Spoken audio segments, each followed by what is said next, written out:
Hi friends, आज आपण बघणार आहोत मूग डाळीचा हलवा. त्यासाठी भिजवलेली मूग डाळ,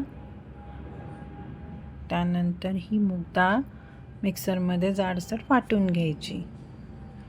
पण आता ही मिक्सरमध्ये वाटून घेऊया. आता हे मूग डाळीच्या हलव्यासाठी लागणारे साहित्य: तूप, वेलची पूड, वाटलेली मूग डाळ, साखर, ड्रायफ्रूट्स आणि गरम पाणी. आता गॅस चालू करून त्यावर कढई ठेवू. कढई छान गरम झाली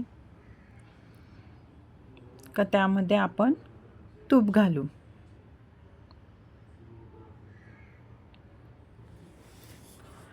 आता हे घातलेलं तूप छान असं गरम झालं का त्यामध्ये आपण ही वाटलेली मूग डाळ टाकू. आता ही मूग डाळ छान अशी हलवून घेऊया.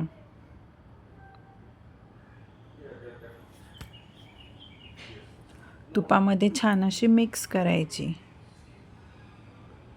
आणि गॅस कमीच ठेवायचा. कमी गॅसवरच हे सर्व भाजून घ्यायचं. असं छान असं मस्त परतून घ्यायचं. जोपर्यंत ही मूग डाळ सगळं तूप त्याच्यामध्ये शोषून नाही घेत तोपर्यंत हे असं भाजतच राहायचं. छान असा त्याला असं छान सोनेरी कलर येईपर्यंत ही मूग डाळ तुपामध्ये भाजून घ्यायची. तर आता हे आपण असंच अशा प्रकारे छान असं भाजत राहू. गॅस अजिबात वाढवायचाच नाही, कमीच गॅसवर भाजायचं. बघू शकता असं दिसतं. छान असं लालसर रंग येतो. आता छान असा लाल रंग आलेला आहे. तरीही आपण थोडंसं 2 मिनटं आणखी भाजून घेऊ.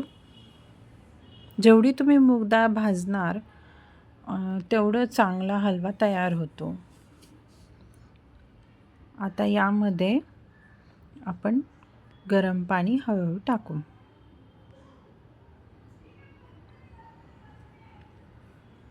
गरम पाणी टाकलं का हे लगेच मिक्स करायचं की जेणेकरून आपल्या गिठोळ्या बनणार नाही. त्यामुळे हलवत राहायचं. हलवता हे पाणी बरोबर आटत जातं मूग डाळीमध्ये आणि जसं जसं आपण हलवतो तसं हा हलवा घट्ट होत जातो. त्यामुळे असं आपण छान, आणि त्यामुळे गिठोळ्याही कमी होतात. शक्यतो गिठोळ्या होऊ द्यायच्या आणि म्हणून लगेच हलवायचं. तर छान असा घट्ट झालेला आहे. त्यात आपण आता टाकू साखर. तुम्ही जितकं गोड खात असणार त्या अंदाजाप्रमाणे तुमच्या याच्याप्रमाणे तुम्ही साखर टाकू शकता. त्यानंतर ड्रायफ्रूट्स, काजू, बदाम, तुम्हाला वाटलं तर तुम्ही मनुकेही यात टाकू शकता. त्यानंतर यात आपण टाकणार आहोत वेलची पूड. त्याच्यानंतर आपण यात थोडंसं केसर टाकणार आहे. केसरमुळे हलव्याला छान असा कलर येईल. त्यामुळे आता छान हे सर्व मिश्रण असं मिक्स करायचं. हलवत राहायचं. साखर छान अशी विरघळू द्यायची. आता साखर विरघळेपर्यंत ह्या हलव्याला छान असं हलवतच राहायचं. बघू शकता केसर टाकल्यामुळे थोडासा हलकासा असा रंग येतो आहे मूग डाळीच्या हलव्याला. तर साखर अशी बऱ्यापैकी अशी छान अशी विरघळलेली आहे. आता हा आपला हलवा तयार आहे. तुम्हाला जर ही रेसिपी आवडली असेल तर आजची फोडणीला लाईक करा, शेअर करा, कमेंट करा, सबस्क्राईब करा. थँक्यू.